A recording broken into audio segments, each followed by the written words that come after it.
9-year-old Nora Whitfield was standing knee-deep in the county dump's overflow pile at 5:45 in the morning, pulling out a rusted, dented water tank the size of a washing machine. Not for scrap metal money, not for a school project. She dragged it onto her wagon, tied it down with baling twine, and started the long walk home along the gravel road, the wheels squeaking with every step. Mr. Doyle, who ran the salvage yard, watched her from his lawn chair, thermos in hand. "That thing's got a hole clean through the bottom. Won't hold a drop." "I know," Nora said, and kept walking.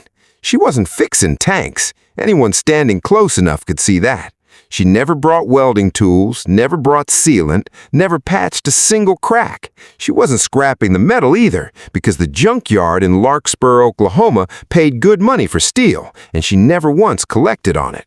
She wasn't building a fort or a tree house, no hammering, no paint, nothing a child would build for fun.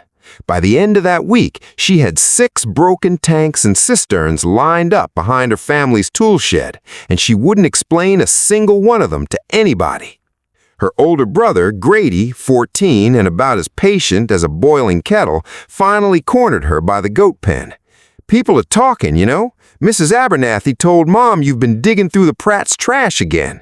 Nora just kept coiling a length of chain around her wrist, not answering. "They think something's wrong with you," Grady pressed. She looked up at him, calm as still water. "Let them think what they want. They're not looking at the right thing." By Sunday, half of Larkspur had heard about the girl gathering garbage. At the diner counter, 3 men nursing their coffee couldn't help themselves. Heard she hauled off Denny Pratt's old stock tank, the one with the hole rusted clean through. Poor kid, bless her heart, but what in the world does a 9-year-old want with a busted water tank? Nobody knew. Not the neighbors, not the old-timers who'd farmed that red dirt for 50 years, not even her own parents, who traded worried glances every time Nora disappeared behind the shed, dragging something new. Whatever she was building, only she carried the full shape of it in her head. If you've ever been the one everyone doubted before they understood what you were building, stay with us to the end of this one. And if you're new here, this is Heartline Chronicles 313, and stories like Nora's are exactly why we started this channel. Let us know in the comments where you're watching from tonight. The Whitfield place sat on 80 acres outside Larkspur. Land that had belonged to Nora's family for 3 generations, ever since her great-grandfather broke the sod with a mule team and a stubborn streak. That summer, the sky over Oklahoma had turned into a flat, merciless blue, day after day, without a single cloud worth hoping on. The ground had cracked into a maze of dry seams, the kind of drought old-timers compared to the Dust Bowl their grandparents used to talk about at kitchen tables. Nora's father, Walter Whitfield, was a man who carried worry the way other men carried a limp, quiet and constant, never mentioned but never absent either. That summer, he'd started walking the fields alone at dusk, standing at the fence line with his hat in his hands, staring at wheat that had gone the color of straw a month too early. The bank had sent a letter in June. Nora didn't understand every word of it, but she understood the tone in her mother's voice reading it aloud at the kitchen table, and she understood the silence that followed. "If we don't make this fall's yield, Walter, they'll call the loan," her mother Callie said, folding the letter back along its worn creases like she was trying to fold the bad news smaller. "The East 40 is already lost. We might save the garden acres and the south wheat if we can just keep them watered through August. Drip lines would do it, cut our water losses in half, maybe more. But a proper irrigation system for 6 acres runs $8,000–9,000 we flat out don't have." It was Nora's grandmother, Opal, who said nothing that evening. She'd buried a husband on this land and survived 3 droughts before Nora was even born.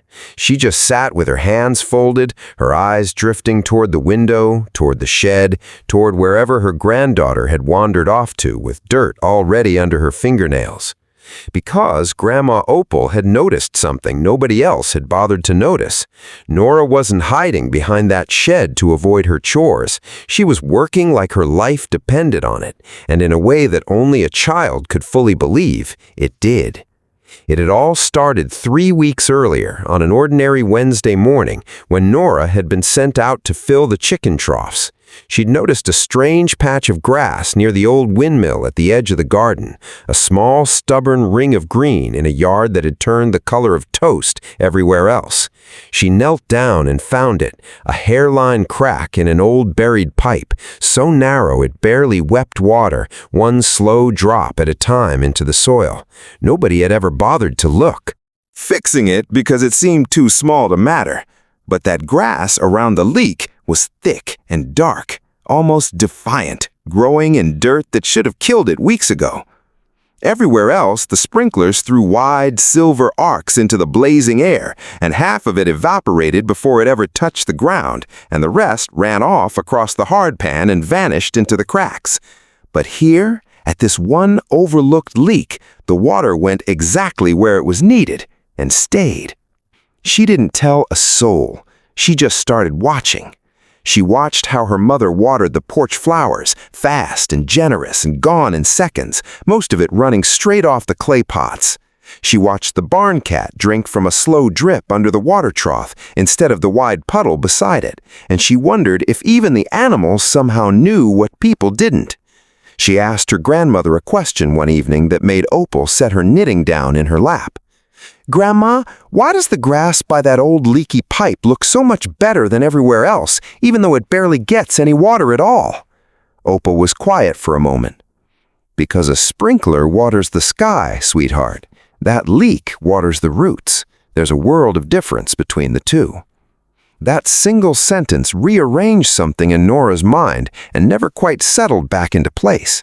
She started biking the 2 miles into Larkspur to the tiny public library, coming home with thin, dog-eared gardening pamphlets nobody had checked out in a decade, books on soil moisture and homemade irrigation that the town librarian, Miss Fay, handed over with a raised eyebrow and no questions asked. Nora didn't understand every diagram, but she understood the pictures well enough. Rows of tubing releasing water in slow, deliberate drops, instead of loud, wasteful sprays, sinking straight down to where thirsty roots were waiting. A real drip system, the kind the Fletchers 3 farms over had already installed, cost thousands of dollars her family didn't have to spare, not with the bank letter still sitting folded on the kitchen counter. But broken tanks, cracked pipe, split hose, and dented cisterns, those were sitting in every shed and dump pile for miles, free to the taking. So Nora started her rounds before school, knocking on doors, digging through trash before the collection truck came, dragging pieces of other people's garbage home while half the town shook their heads and whispered behind her back. She wasn't collecting junk. She was quietly gathering the scattered pieces of the only solution left that her family could actually afford. Building it wasn't easy, and it wasn't clean. Behind the shed, in the shade where nobody thought to look twice, Nora laid her salvaged pipe and hose end to end across the dirt, studying every crack and puncture that already existed in the metal and rubber. She realized something important on her second day of work. She didn't need to weld every hole shut.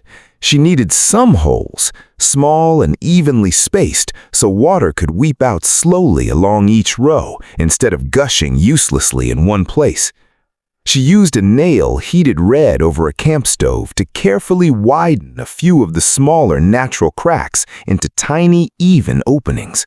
Too wide, and the water would flood one spot and starve the rest of the row. Too narrow, and nothing would move through at all. She joined mismatched pipe using scraps of rubber tubing, electrical tape, and a handful of old hose clamps she found rattling in the bottom of her grandfather's toolbox, a toolbox nobody had opened since he passed 3 winters before. For 4 days she worked in secret, laying her patchwork lines beneath the wilting rows of the family's south wheat in the vegetable garden, burying the tubing under a thin layer of straw mulch she'd raked and hauled herself, the way one of her library books said would keep the ground from drying out under the afternoon sun. Then, with her hand shaking, she hooked the whole tangled system to the well pump and turned the valve. For one hopeful second, nothing happened. Then the entire system blew apart at once. Water sprayed sideways out of a poorly sealed cistern, drenching Nora from her braids to her boots and turning the dry dirt around her into an instant sea of mud. Two joints ripped free entirely and thrashed against the ground like startled snakes. Half the garden row flooded, while the other half stayed bone dry. Grady, walking by with a bucket of feed, stopped dead and stared, then couldn't help himself. "Well, that settles it. You have officially lost your mind." Nora didn't laugh. She sat in the mud, soaked through, staring at her ruined invention, feeling something twist hard and hot behind her ribs. That night at dinner, she barely said a word. Callie noticed the dried mud still crusted in her daughter's hair. Walter noticed the way her shoulders had folded inward, the same way his own did lately. It was Grandma Opal who finally spoke, cutting her cornbread without looking up. "You know, your grandfather's first irrigation ditch on this land washed out completely, flooded half of his father's cotton before it was done growing. His father didn't speak 2 words to him for a solid week." Nora looked up. "But the second try," Opal went on, "saved enough of that cotton crop to get the family through winter. And the third try is the one that kept this whole family fed through the worst drought Oklahoma ever saw." She finally met her granddaughter's eyes, and there was something steady and certain in them.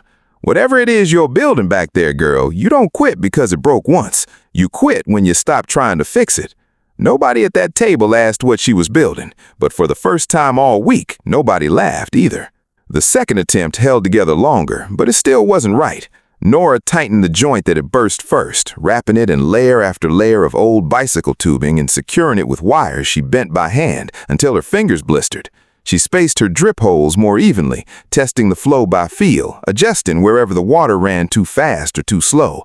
The system held together this time. Water dripped, slow and steady, exactly the way she'd watched it happen at that old windmill weeks before.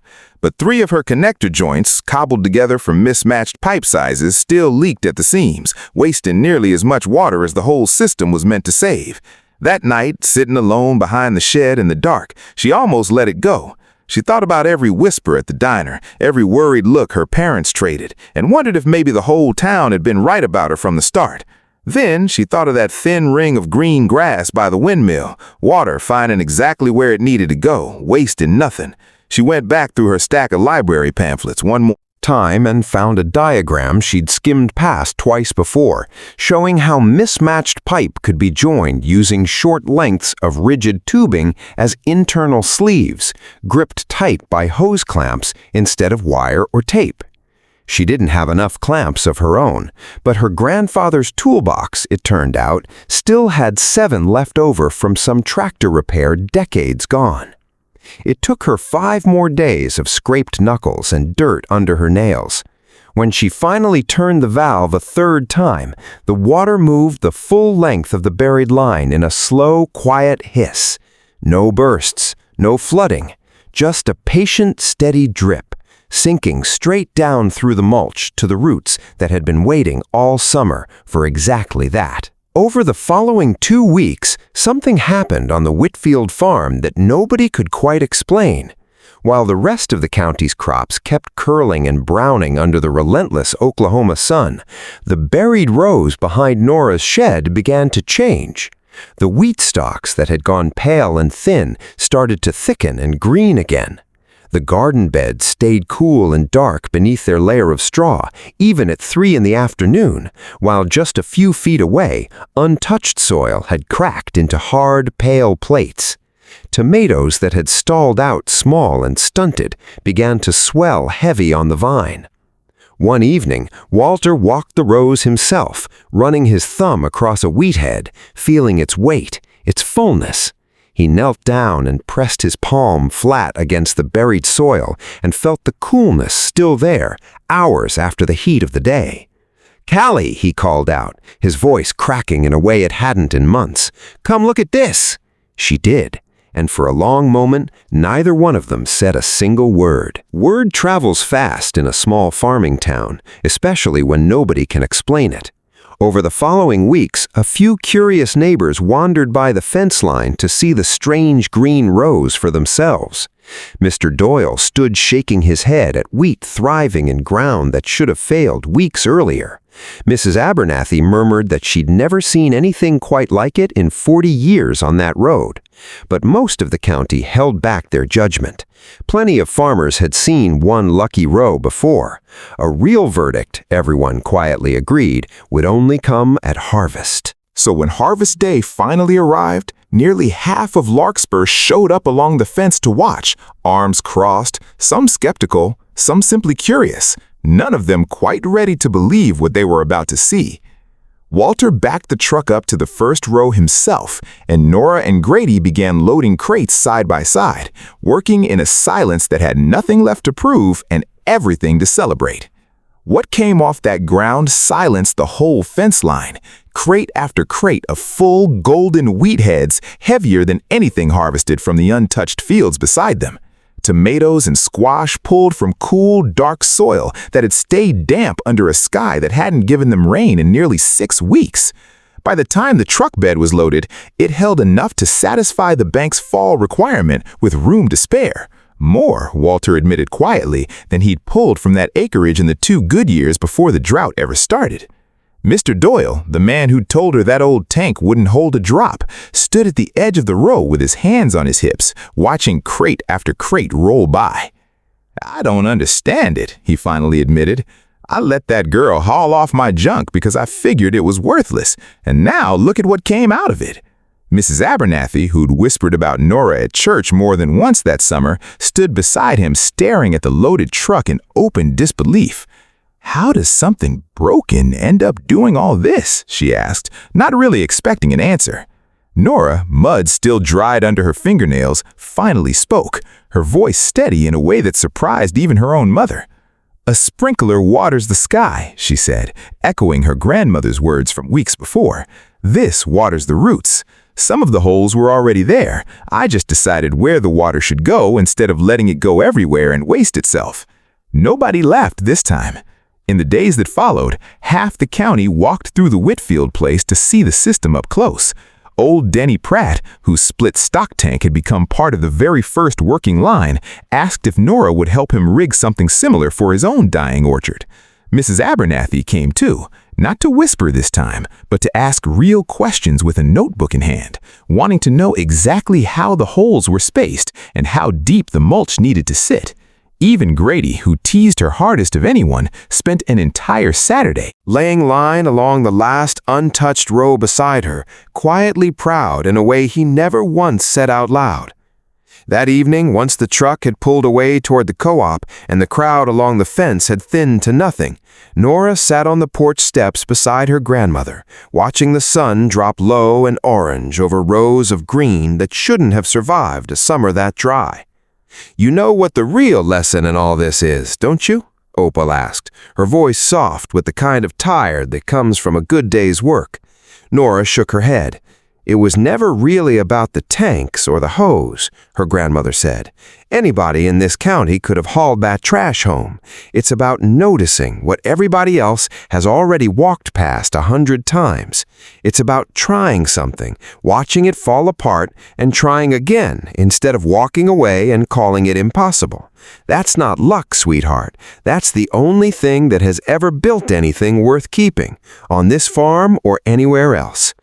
Nora looked out over the rows she had saved, not with pride exactly, but with something quieter and steadier settling into her chest.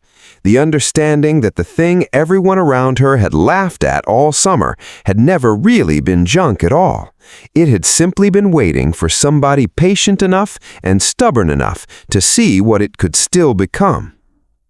What's something in your own life that everyone doubted before it finally proved itself? Tell us in the comments below and let us know where in the world you're watching this from tonight. If Nora's story moved you even a little, stay close, because this is Heartline Chronicles 313, and there's another story just like it waiting for you next. The real value in a story like this isn't the drip line or the drought. It's the reminder that most breakthroughs don't arrive as sudden inspiration. They arrive through patient observation, repeated failure, and the refusal to quit after the first collapse.